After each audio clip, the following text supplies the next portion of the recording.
Hi ಎಲ್ಲರಿಗೂ ನಮಸ್ಕಾರ, welcome back to my channel. ಇದೇನು ಟ್ರೈನ್ ತೋರಿಸ್ತಾ ಇದ್ದೀನಿ ಅನ್ಕೊಂಡಿದ್ದೀರಾ? ವಿಜಯವಾಡ ಹೋಗ್ತಿದ್ದೀವಿ ನಾನು ನನ್ನ ಫ್ರೆಂಡ್ಸ್ ಎಲ್ಲ ಕನಕದುರ್ಗಮ್ಮ ದರ್ಶನ ಮಾಡ್ಕೊಳಕ್ಕೆ. ನನಗಂತೂ ಫ್ರೆಂಡ್ಸ್ ಜೊತೆ ಫಸ್ಟ್ ಟೈಮ್ ಟ್ರೈನ್ ಜರ್ನಿ ತುಂಬ ಖುಷಿ ಆಯಿತು, ಎಕ್ಸೈಟ್ಮೆಂಟ್ ಇತ್ತು. ಹಾಗೆ ಲಕ್ಷ್ಮಿ ಅವ್ರ ಸಿಸ್ಟರು ಸಿಂಗರಾಯಕೊಂಡ ಅಲ್ಲಿ ಟ್ರೈನ್ ಹತ್ತಿದ್ರು, ಅವ್ರ ಕೈಯಲ್ಲಿ ತಿಂಡಿ ತಂದ್ಸ್ಕೊಂಡು ಎಲ್ಲರೂ ತಿಂಡಿ ತಿನ್ಕೊಂಡು ಹಾಗೆ ರೆಸ್ಟ್ ಮಾಡ್ತಿದ್ದಾರೆ ಅಮ್ಮ ಮತ್ತು ದಿವ್ಯಾ. ನಾನು ಮತ್ತೆ ಇನ್ನು 3 ಫ್ರೆಂಡ್ಸ್, ಹಿಂದ್ಗಡೆ ಸೀಟ್ ಇತ್ತು ಅವ್ರದ್ದು, 3 ಸೀಟ್ಸ್ ಇರುತ್ತೆ.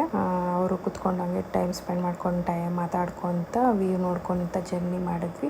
ತುಂಬ ಚೆನ್ನಾಗಿ ಅನಿಸ್ತು. ಮಾರ್ನಿಂಗ್ 6:30ಗೆ ಟ್ರೈನ್ ಇದ್ದಿದ್ದರಿಂದ ಕೂಲ್ ಆಗಿತ್ತು. ಹಾಗೆ ವ್ಯೂ ಮಾತ್ರ ತುಂಬ ಚೆನ್ನಾಗಿತ್ತು.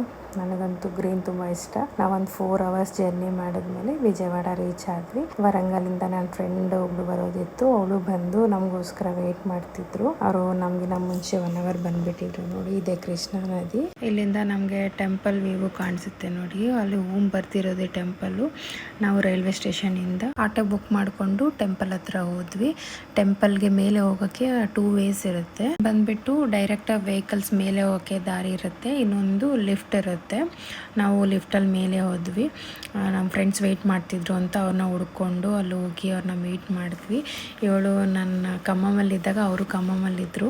ಆವಾಗ ನಾವು ಫ್ರೆಂಡ್ಸು ಜಸ್ಟ್ 3 ಮಂತ್ಸಲ್ಲಿ ನಾವು ಎಷ್ಟು ಬಾಂಡಿಂಗ್ ಆಗಿತ್ತು. ನಾವೊಂದು 3 ಜನ ಫ್ರೆಂಡ್ಸ್ ಇದ್ವಿ, ರೂಪ, ಕೋಮಲಿ ಆ್ಯಂಡ್ ಜ್ಯೋತಿ ಅಂತ. ನಾವು ತುಂಬ ಕ್ಲೋಸ್ ಆಗಿಬಿಟ್ಟಿದ್ವಿ. ಒಂದು 3 ಮಂತ್ಸ್ಗೆಲ್ಲ ನಾವು ತುಂಬಾ ಕ್ಲೋಸ್ ಆಗಿದ್ವಿ. ಜೊತೆಗೆ ಒಂದು 6 ಮಂತ್ಸ್ ಇದ್ವಿ ಅಷ್ಟೇ. ಮತ್ತು ಎಲ್ಲರಿಗೂ ಬೇರೆ ಬೇರೆ ಕಡೆ ಟ್ರಾನ್ಸ್ಫರ್ಸ್ ಆಗಿಬಿಡ್ತು, ಎಲ್ಲರೂ ಹೋಗ್ಬಿಟ್ವಿ. ಹಾಗೆ ಫೋನ್ ಕಾಂಟ್ಯಾಕ್ಟ್ಸ್ ಎಲ್ಲ ಇದ್ವಿ. 3 ಇಯರ್ಸ್ ಆದಮೇಲೆ ಮೀಟ್ ಮಾಡಿದ್ವಿ, ತುಂಬಾ ಖುಷಿ ಆಯಿತು. ಹಾಗೆ ನಾವು ದರ್ಶನ ಎಲ್ಲ ಮುಗಿಸ್ಕೊಂಡು ಅವರು ವರಂಗಲ್ ಸ್ಟಾರ್ಟ್ ಆದರು. ನಾವು ಇನ್ನೊಂದು ಪ್ಲೇಸಿಗೆ ಹೋಗೋದಿತ್ತು, ಅಲ್ಲಿಗೆ ಸ್ಟಾರ್ಟ್ ಆದ್ವಿ.